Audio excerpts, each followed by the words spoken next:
Il faut sauver les employés togolais de la société Nouvelle Industrie, SNI, de Batopé.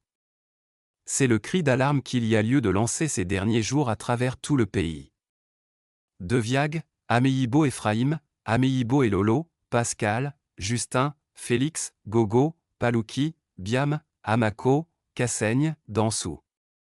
Voici les visages des capitaines, Domato, des temps modernes qui, tapis dans les usines de la société Nouvelle Industrie, SNI, de Batopé, accomplissent avec un zèle inouï la volonté de leur maître libanais et livrent leurs frères togolais à ces nouveaux esclavagistes. Savez-vous ce qu'ils font avec leurs frères togolais dans cette usine à Batopé? Découvrons-le ensemble le long de cet article. Dans un précédent article publié sur notre site, nous avons révélé certaines méthodes qui ont cours dans cette société tristement célèbre. Une société détenue par des Libanais qui ne respectent aucune loi togolaise. En continuant nos investigations, on découvre qu'il y a pire qui se passe à l'intérieur de ces enclos, avec la complicité des Togolais à la recherche d'une pitance. À la SNI de Batopé, le droit des travailleurs, le code du travail et la dignité humaine ne sont pas inscrits à l'agenda des responsables. Tout Togolais qui, à la quête de son pain quotidien et qui par malheur se retrouve à la SNI de Batopé, se rendra compte qu'il est dans un enfer terrestre, confie un ouvrier qui a déjà été battu au sein de l'usine. Le directeur général de la société, Taleb Mazet, s'est fait entourer de ses frères libanais et des Togolais pour pouvoir mieux contrôler les travailleurs, les torturer et en même temps leur interdire de réclamer leurs droits. C'est ainsi qu'il a recruté un certain Faisal comme superviseur, un Libanais, obsédé sexuel, tortionnaire, indésirable et chassé dans d'autres usines du Grand Lomé, mais accueilli à bras ouverts à la SNI de Batopé. C'est ce sinistre individu qui a mis en place une équipe de clowns composée de Togolais qui l'utilisent pour maltraiter les employés. Ils sont généralement des contrôleurs qui mettent la pression aux travailleurs dont les doigts finissent sectionnés dans les machines de l'usine.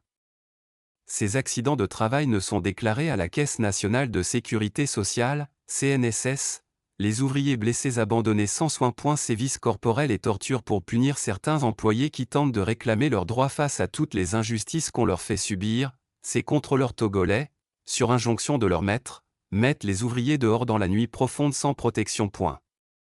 C'est le cas par exemple du camarade Ayit Yaira qui, pour des raisons de santé, était jeté dehors par le contrôleur Dansou. Au cours de cette nuit profonde, Ayit Yaira était exposé au froid et aux moustiques. Ce qui a aggravé considérablement sa maladie et entraînant sa mort le 13 septembre 2025, apprenons-nous de notre source au sein de la société. La négligence du chef d'usine et les superviseurs ont aussi occasionné la mort du travailleur Théo Y à la suite d'une crise en plein service. Plusieurs travailleurs sont morts de la même manière, ajoute-t-elle. Quant au contrôleur togolais Deviag, très aimé par le Libanais Faisal à cause de son zèle, il a pour habitude d'administrer des sévices corporels aux travailleurs, et même renvoie d'autres de l'usine sans autre forme de procès. Les autres contrôleurs togolais Ameibo Ephraim, Ameibo et Lolo, Pascal, Justin, Félix, Gogo, Palouki, Biam utilisent les mêmes méthodes pour rendre la vie dure à leurs propres frères ouvriers togolais. Faisal est toujours dans les bonnes grâces du directeur général, Taleb Mazet, à cause de cette équipe de tortionnaires qu'il instaurait dans l'usine à Batopé. Un autre, Abdallah Nemer, Libanais aussi qui tient un fusil sur la photo, qui ne comprend même pas français, langue de travail au sein de la société, arrivé en 2022, a été nommé chef d'usine. Il a pour méthode de travail la violence et la terreur. C'est ainsi qu'un 18 octobre 2024, il a affiché un curieux programme de travail en vue de nuire les travailleurs tous simplement parce que ces travailleurs réclamaient pacifiquement l'amélioration de leurs conditions de travail. Il a tabassé des travailleurs togolais jusqu'au sang. Ils ont réussi à blesser et rendre handicap à vie certains des travailleurs, révèle notre source.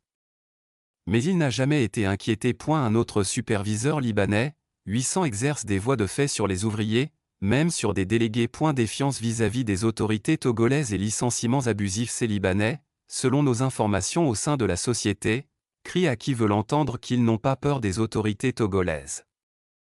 Ils sont allés jusqu'à déclarer, à en croire les ouvriers, qu'ils ont la justice togolaise en poche. Le PDG, de par son pouvoir économique, a ordonné à ses compatriotes libanais de ne jamais répondre à aucune convocation que ce soit à la justice, à la gendarmerie ou à la direction régionale du travail, Lit-on dans un rapport produit par les employés sur la situation au sein de l'usine. Le rapport pointe du doigt un certain Amako, juriste togolais qui s'acharne à défendre farouchement ces expatriés libanais dans leur forfaiture envers les travailleurs togolais. Ce juriste encourage même les Libanais à ne pas respecter les textes de la Convention de la zone franche, selon nos informations. 800, quant à lui, déclare sans peur être l'un des plus grands brigands du Liban.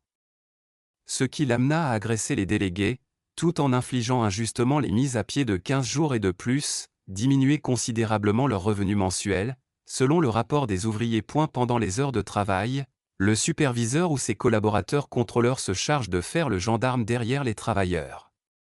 Moindre geste du travailleur équivaut à une sanction ou à un licenciement abusif. Tout ceci contre un salaire inférieur 25 000 ou 35 000 francs CFA. Les caméras de surveillance placées partout dans les salles de production leur permettent de punir les travailleurs, dénoncent les ouvriers. Faisal distribue anarchiquement des lettres d'explication. Ce qui constitue un problème crucial pour les travailleurs.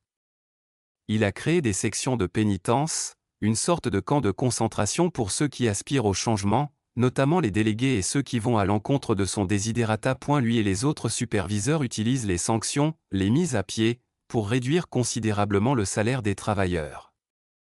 Le chef d'usine, Abdallah Nemer, trouve plaisir dans cet acte. Harcèlement sexuel des femmes et partous dans l'usine à la SNI de Batopé, la dignité de la femme, même mariée, est foulée aux pieds. Ces maîtres esclavagistes libanais avec leurs complices togolais soumettent des ouvriers femmes au harcèlement sexuel. Celles qui résistent sont tout simplement persécutées et même renvoyées de la société. Le superviseur libanais 800 avec son complice contrôleur togolais Kassem organise des partous avec des filles contraintes de céder à leurs avances au sein de la société, dans un coin de l'usine qu'ils ont transformé en bésodrome. Non seulement ils couchent avec les filles ou femmes mariées, mais aussi, selon les confidences de certaines d'entre elles, ils filment les ébats sexuels. Toute fille qui travaille à l'usine et qui ne cède pas à leur avance est persécutée jusqu'à ce qu'un licenciement abusif s'ensuit, indique notre source. Mazem et Magi, deux autres Libanais, se joignent à ces obsédés qui considèrent les femmes dans l'usine comme des objets sexuels. L'immoralité et la déshumanisation sont les maux que vivent au quotidien les travailleurs dans cette société. Cri d'alarme des employés. Les employés regrettent la démission et l'absence de l'État togolais face à l'enfer qu'ils vivent dans la société Nouvelle Industrie, SNI. Ce qui encourage les Libanais dans ces méthodes d'une époque révolue. Ils font appel aux institutions nationales et internationales, notamment les organisations de droits de l'homme, des droits des travailleurs, BIT, à s'impliquer en vue de sauver les travailleurs togolais dans ces conditions inhumaines à la SNI de Batopé. Source, l'alternative.info